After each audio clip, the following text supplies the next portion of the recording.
उत्तराखंड में प्राकृतिक खेती, भांग की खेती को बढ़ावा देने के लिए तमाम योजनाएं चल रही है।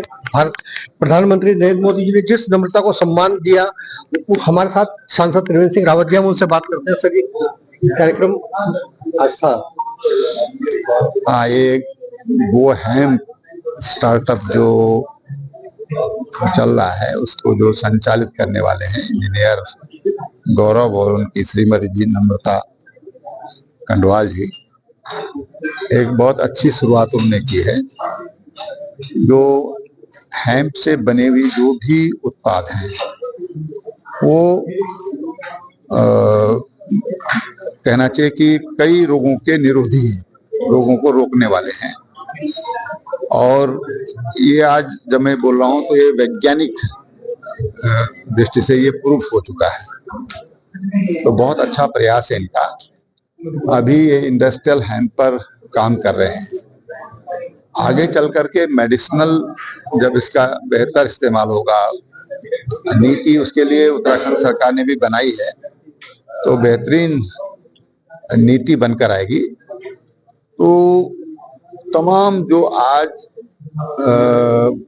दवा हम ले रहे हैं उनके साइड इफेक्ट्स हैं, लेकिन हेम्प से जो भी औषधि बन रही है, जो बनेंगी, उनके साइड इफेक्ट नहीं होंगे। और जो साइड इफेक्ट के कारण जो तमाम तरह की आज व्याधियां बढ़ रही हैं, नए नए रोग सामने आ रहे हैं, नई नई दिक्कतें सामने आ रही हैं, तो उससे वो भी रुकेगा।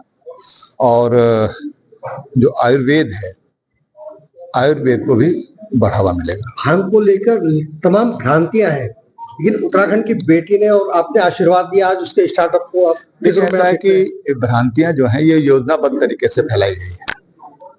नहीं तो हमारे शास्त्रों में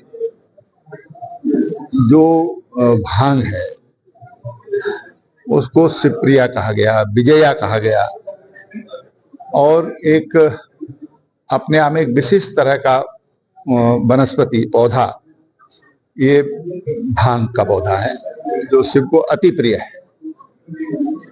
और जो देवादिदेव महादेव हैं, उनको अगर कोई हमारे पुरखों ने, हमारे ऋषि मुनियों ने उनके लिए अगर विजया को समर्पित किया तो उसके पीछे बहुत ठोस कारण है। और हमको अपने जो ऐसे हमारे ऋषि मुनियों ने जो बातें बताई हैं उनको, हम उसको फॉलो करें, उस पर रिसर्च करें, पढ़ें, तो मैं समझता हूँ कि बहुत सारी चीजें ऐसी हैं कि ये भ्रांतियां तो दूर होंगी, लेकिन उसका जो वास्तव में वास्तविक स्वरूप है वो भी सामने आएगा। देखिए, ब्रिटिशर्स ने 1893 में एक हेम्प कमीशन बनाया था, और उस हेम्प कमीशन के द्वारा जो भांग है उस पर तमाम तरह से रोक लगाई। तो उनको अपनी दवाइयाँ बेचनी थी, अंग्रेजी दवाइयाँ बेचनी थी, उनको अपनी अंग्रेजी शराब बेचनी थी, और हम उसी को फॉलो करते चले गए। हमने कभी उसके बेस में नहीं जाया। अगर मैं यहाँ पर पूछूंगा लोगों को, किसको पता है, तो मुझे लगता है एक को भी पता नहीं होगा। तो ये चीजें थोड़ा रिसर्च की चीजें हैं। आखिर हमारे यहाँ उनको इतनी श्रद्धा से इतनी मान्यता किसी चीज को दी गई है, तो क्यों दी गई है, वो समझने की जरूरत है।